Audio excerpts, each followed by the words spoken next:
Today I will do a review for all Eidolons, to see which one is useful by considering various aspects. Before we start, I want to say 3 things. First, the final version is actually slightly different from the previous official announcement. As you can see here, the basic talents are all different, while in the final version, they all have a unified effect, increasing all damage by 15%.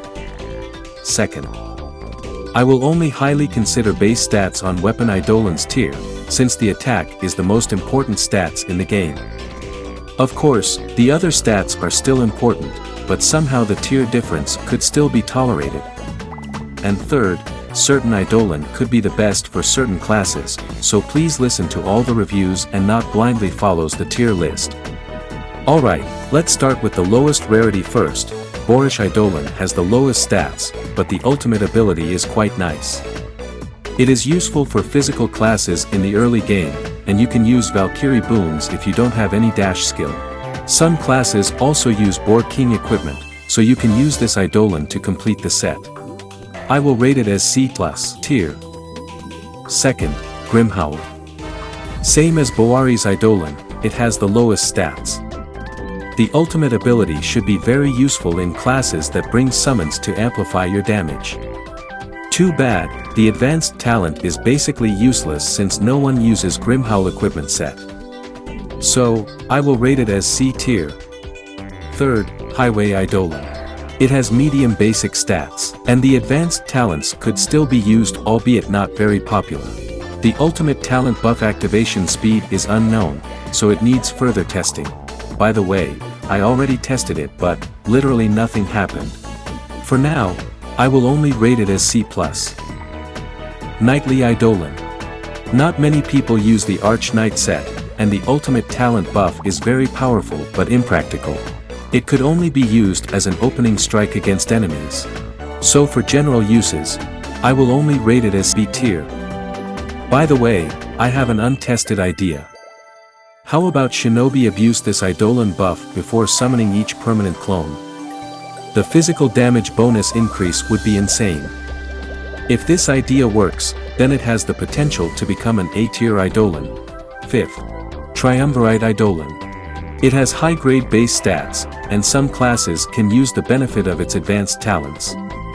The ultimate talent application is quite versatile, albeit not very impressive. Overall, I will rate it as solid B tier. Sixth, Emberworm Eidolon. In the previous season, the most fire-based classes will just use the Emberworm staff directly to get 3 souls, but with this Eidolon, you can use 2 Emberworm armor sets instead and change the staff to another one. The ultimate talent is good but not really impressive, since all fire-based classes would already have a high fire damage already. After all considerations, I will rate it as B+ tier. 7th, Bigfoot Eidolon. This should be a god tier Eidolon if there is no resistance cap. It's still a great buff nonetheless, increasing extra cold damage by a whopping 40% at max tier, if you have max cold resistance. But the advanced talent is kinda conflicting for classes who utilize cold damage, so we can ignore it for now. This Eidolon is perfect for any classes that utilize cold damage like Soul Keeper and Storm Warden. So, I will rate it as A tier. 8, Chris Claude Eidolon. Snapclaw Fatebound is actually getting left behind. And its ultimate talent activation gives a relatively low buff with a rather complicated activation process. The only redeeming feature is actually its base stats, so I will only giving him a C+ tier. 9th, Bone Lord Eidolon. This one is a must-have for any summon-based classes, giving a total of 70% attack speed for minions.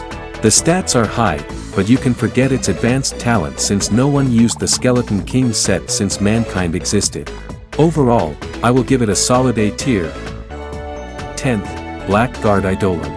It has legendary base stats, and its advanced talent has the same situation as Emberworm Eidolon.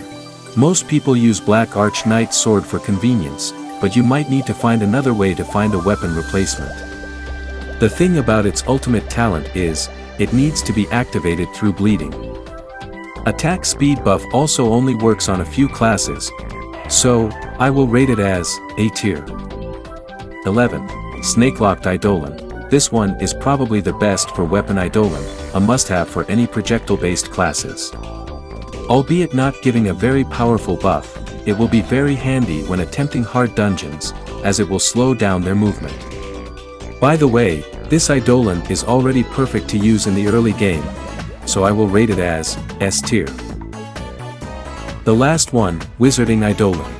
The strongest point of this Eidolon is actually its advanced talent.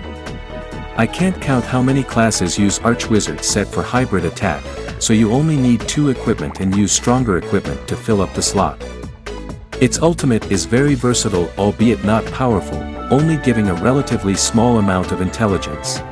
I already calculated some scenarios, and Wizarding Eidolon at U tier would increase your total intelligence by around 8 to 10%. Anyway, I will rate it as S tier. And that's it for the video. I will make a tier list and some reviews for both armor and accessories in another video. By the way, please correct me if there is another usage of some Eidolons outside of what I have shared. Don't forget to comment, like, and subscribe so I won't get lazy. See you next time.